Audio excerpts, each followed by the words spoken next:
Spoštovane pripadnice in pripadniki Slovenske vojske, danes je vaš dan. Danes je vaš praznik.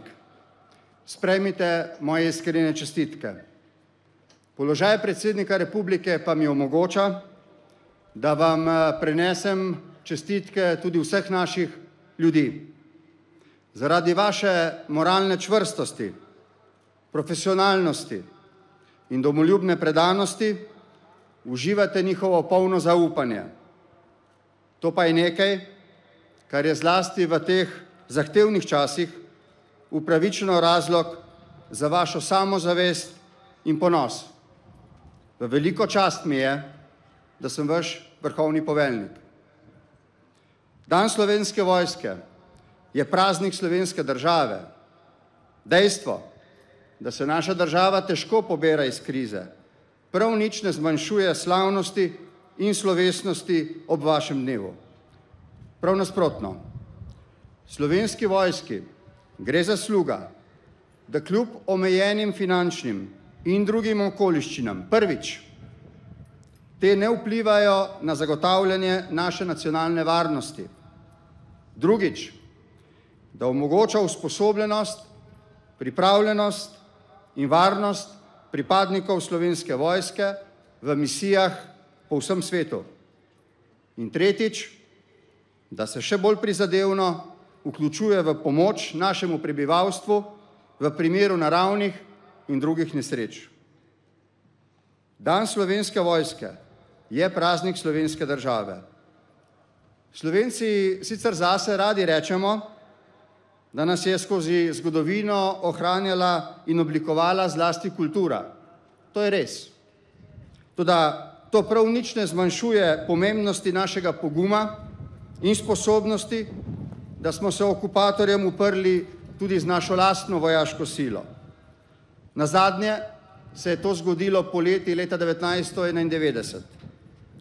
Slovenska vojska je bila takrat uporniška pest obrambe samostojnosti novo nastale slovenske države. Vi, pripadnice in pripadniki Slovenske vojske, ste ponosni dediči te tradicije. Spoštovani, rad bi se vam posebej zahvalil, ker v omejenih finančnih okvirih reformirate svojo organiziranost tako, da ste maksimalno usposobljeni in motivirani. Moč nacionalnega ponosa se ne meri z velikostjo držav ali močjo njihovih vojska. Nacionalni ponos, domoljubje in vaša pripravljenost služiti domovini ni nič manjša od tiste v veliko večjih državah z daljšo vojaško tradicijo. V tem smislu ste v zelo kratkem času, dobrih 2 desetletij, zgostili vse naše zgodovinske izkušnje v moralno in organizacijsko trdnost, na katero se lahko v celoti zanesemo. Opravljate vojaške misije v tujini v imenu mednarodnega miru, varnosti in stabilnosti. Žal vam ne znam v celoti prenesti mojih zelo vznesenih občutkov vsakič, ko svetovni državniki o vas zelo iskreno z občudovanjem govorijo o vaši usposobljenosti, profesionalnosti in vestnosti. Prosim, na današnji dan Slovenske vojske sprejmite moje posebne čestitke za vašo predanost v mednarodnih misijah. Zelo pomembno prispevate k našemu mednarodnemu ugledu. Ni čudno, da kot ena redkih institucij države uživate med ljudmi veliko mero zaupanja. To si lahko razložimo tudi s tem, da jim zelo zgodaj priskočite na pomoč v velikih naravnih in drugih nesrečah. Na zadnjem sestanku z obrambnim ministrom in vašim načelnikom sem med drugim v usmeritvah poudaril vlogo Slovenske vojske v čim prejšnji in čim večji meri pomoči civilnemu prebivalstvu v primeru takih nesreč. Takrat vas naši ljudje zaradi vaše organiziranosti in opremljenosti še posebej potrebujejo. Nedavno, nekaj dni nazaj, na srečanju za župani slovenskih občin, so mi v Osilnici, nedaleč od tod, pri Slovenski Bistrici župan in njegovi krajani z velikim navdušenjem pripovedovali, kako hitro in imenitno ste postavili pontonski most. Naj bo ta most ne samo stvarna, temveč tudi simbolna metafora vaše vpetosti v našo družbo. Tudi zato je vaš praznik naš skupen praznik. Naj zato ob današnji svečani priložnosti izkoristim to za naslednje oznanilo. Kot predsednik republike in vaš vrhovni poveljnik sem odločil, da bo odslej za vsak državni praznik pred glavnim vhodom v predsedniško palačo postrojena častna straža garde Slovenske vojske. Pripadnice in pripadniki Slovenske vojske, niste samo vojaški profesionalci, ampak tudi državljani, ki jih kot veliko večino ostalih pestijo posledice hude krize. Tudi med vami so stiske in so dvomi. Rad bi vam povedal, da sem vam zelo hvaležen, da se to pri vašem delu in poslanstvu ne pozna. Vendar pa sem hkrati dolžan razumeti, da se tudi vi sprašujete, kako se bo vse skupaj končalo. Moje mnenje je naslednje. Na koncu bomo uspeli. Pot bo sicer očitno daljša in težja, kot je sprva pričakoval kdorkoli izmed nas. Najvažnejši pogoj za uspeh pa je, da sicer zelo spoštujemo in negujemo razlike med nami. Gradimo pa v naši skupnosti na tistem, kar nam je skupnega. So zgodovinska obdobja, ko je politična enotnost stvarna moč in sila za rešitev velikanskih problemov. Zdaj je tako obdobje. Kriza je trdovratni nasprotnik, ki nam nič ne prizanaša. Po 5 letih je vse bolj jasno, da imamo samo 2 možnosti in da smo sedaj pred izbiro. Ali se vdamo, potem, ko nam v 4 letih in več ni šlo najbolje od rok, misleč, da ne zmoremo. In bodo namesto nas odločali drugi. Ali pa se tudi spričo izkušenj v teh letih, ko nam je in ni uspevalo, pogumno upremo in se skupaj izvlečemo iz tega nevarnega obroča. Ta odločitev je še vedno naša. Mislim, da velika večina od naših ljudi pričakuje, da se bomo pogumno uprli in se skupaj izvlekli iz te krize in ostali gospodari naše usode. Če bi našo stvarno suverenost suspendirali zaradi naše neodločnosti ali politične razklanosti, daljše obdobje v prihodnje nobenega državnega praznika ne bi več mogli praznovati z enako pokončno moralno držo in ponosom.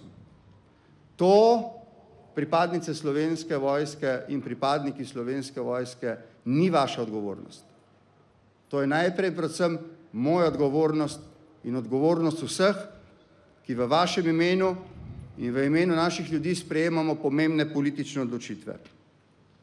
Rad bi povedal, da se te odgovornosti v celoti zavedamo. Naj zaključim. Danes je vaš dan in vaš praznik, ker ste bili in ste kos odgovornosti, ki vam je naložena. To odgovornost izpolnjujete zelo častno. Zato mi dovolite, da vam ob čestitkah za vaš praznik izrazim mojo polno podporo in občudovanje. Ostanite vzor tudi naprej. Srečno! Dragi pripadnice in pripadniki Slovenske vojske, tukaj postrojeni, vsi na nalogah doma in v tujini, spoštovani vrhovni poveljnik in minister za obrambo, pripadniki veteranskih organizacij in organizaciji posebnega pomena za obrambni resor, generali in brigadirji v pokoju, predstavniki vlade, Državnega zbora in Državnega sveta, člani odbora za obrambo, kolegi iz policije na čelu z generalnim direktorjem policije gospodom Venigarjem, veleposlaniki in atašeji, general-major Edwards z ekipo Nacionalne garde Kolorada, verski dostojanstveniki, sodelavke in sodelavci iz upravnega dela ministrstva, župan mestne občine Maribor in župani okoliških občin ter drugi zbrani gostje, družinski člani in obiskovalci. Pozdravljeni na dnevu Slovenske vojske. Danes bi še posebej tukaj rad pozdravil dve veteranske organizaciji, Manevrsko strukturo narodne zaščite in Zvezo veteranov vojne za Slovenijo, ki tudi obeležujeta svoje dneve v maju in katerih veterani Zveze veteranov vojno za Slovenijo so danes z nami v postroju in tako obeležujejo svoj dan. Danes je dan, ki je v zgodovini naše vojske že večkrat predstavljal mejnik. Največjega prav 15. maja leta 1991, ko smo v dveh učnih centrih pričeli usposabljati prve slovenske nabornike. V 510. učnem centru na Igu pri Ljubljani in 710. učnem centru v Pekrah pri Mariboru. Zato ni naključje, da smo se danes, ko obračamo nov list naše vojaške zgodovine, preoblikovani postrojili prav v mestu pod Pohorjem, na območju, kjer se je pisala slovenska zgodovina, od borca za severno mejo generala Maistra do živega zidu golorokih Pekrčanov, ki so branili in obranili mesto. Spoštovane sodelavke in sodelavci, ponosen sem na vas, na vaše delo in vaše dosežke in presegli ste moja pričakovanja. A ne pozabite, da na koncu šteje le to, da ostanemo ljudje in da delamo za ljudi. V vsaki krizi in vojni na koncu zmaga dobro nad zlim. Večja kot je kriza, bolj je pomembno ohranjati visoka etična načela, kolektivni duh in skrb drug za drugega. To velja še posebej za našo vojaško profesijo. Mi moramo biti v službi državljanov in državljank. Samo na tak način bomo ohranili zaupanje in izvršili poslanstvo, če bo in ko bo potrebno. In ko vas pogledam danes, vidim, da je srce slovenskega vojaka na pravem mestu, da smo pripravljeni in usposobljeni za to, kar počnemo, služimo domovini, služimo Sloveniji. Danes je pred nami nova struktura in od tukaj začenjamo z dodajanjem vsebine. Ali bomo preoblikovani kos izzivom, pa je odvisno predvsem od vas, vaših idej, podpore in razumevanja. Stopiti moramo naprej, da ne obstanemo na mestu, da ne izprežemo. Ob našem skupnem prazniku se zahvaljujem vsem pripadnicam in pripadnikom Slovenske vojske za vašo predanost in integriteto. Zahvalo prosim prenesite tudi vašim družinskim članom. Brez njih bi bil naš vsak dan težje izvedljiv in rjavo zelen. Ob tej priložnosti se zahvaljujem vsem organizacijam, društvom, posameznikom iz civilnega okolja, ki dnevno podpirate in spremljate naše delo in Slovensko vojsko. Naša pot je začrtana in odprta v prihodnost. Odvisna je od nas in mi sami jo moramo peljati naprej. Nihče tega ne more storiti namesto vas in nas. Vprašati se moramo, ali smo pripravljeni stopiti korak s časom in ujeti izzive prihodnosti. Jaz sem prepričan, da smo. Srečno Slovenska vojska!